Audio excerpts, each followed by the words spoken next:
There's no doubt we both have an insane love of music. I mean, it's what we do. It's even why we wanted to do this movie. Everyone involved, from the filmmakers to the cast and crew members, had a huge passion for music. Just like Will. Yeah, but he's a little more than passionate. You might even say he's obsessed. My character, Will, he does love all the indie music and the indie scene. His character is obsessed with music, and he has to invest completely and fully and emotionally in what music represents to him.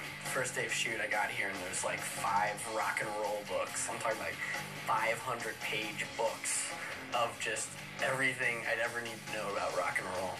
And so I don't really know how you do that unless you do the homework and you do the research. I know you're going for this kind of Thin Lizzy, dual guitar, third above harmony. Right. But I mean, it's tough.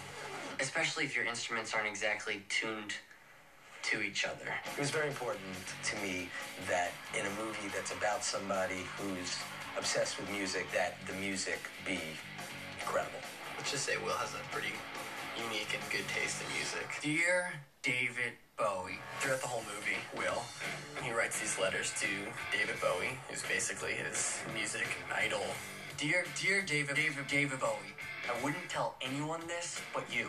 David Bowie's kind of his journal, and the letters to David Bowie are his way of spitting out how he feels about his life. Yeah, I'm so happy he's writing to Bowie the entire time.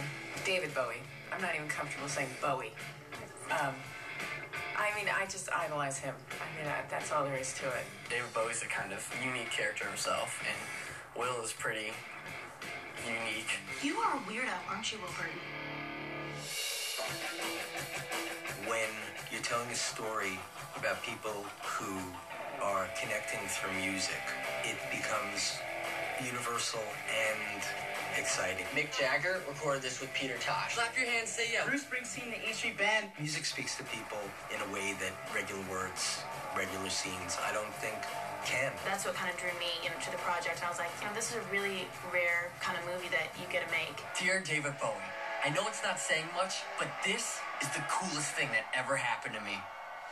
One of my favorite scenes in the movie is when Will takes my character Sam to the famous New York club, CBGB's. CBGB's was originally intended to be a club for country, bluegrass, and blues. CBGB's, hence the name.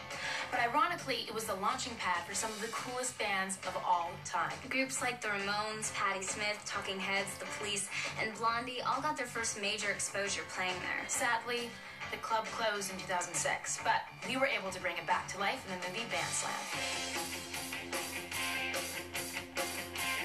CBGB's, the nerve center of everything that mattered in music in the past 40 years. It's an endless kind of list of bands who got their first break at CBGB's. CBGB's, the birthplace of punk. I never really knew a lot about it, but I mean, I knew the sign. Everybody knew the sign. That it was a place where tons of music happened. We get to shoot at CBGB's. Well, not the original, because now it's this clothing store, but they recreated it, and it's going to be really amazing. It was very important to me that it be accurate, like it was a documentary. And so the only way to do that was to build it. Look at it. Yeah, it's the toilet. They built an exterior and an interior. Exterior CBGB's was built on the platform here out in the parking lot so we could have the second floor feel to going down inside the basement. What are you doing? Come on. When we go to New York, we're going to shoot the reverse of this actually on Broadway. We'll have the actors stand in front of the building that this is recreated from, and we'll see across the street the reverse. Here we are on a soundstage. We're about to walk into CBGB's. And CB's really was not a fancy club. It was a dirty, down and dirty bar like this. And it was on the Bowery in New York City. Without CBGB's, there'd be no Sex Pistols or The Clash. Everybody would hang out in front.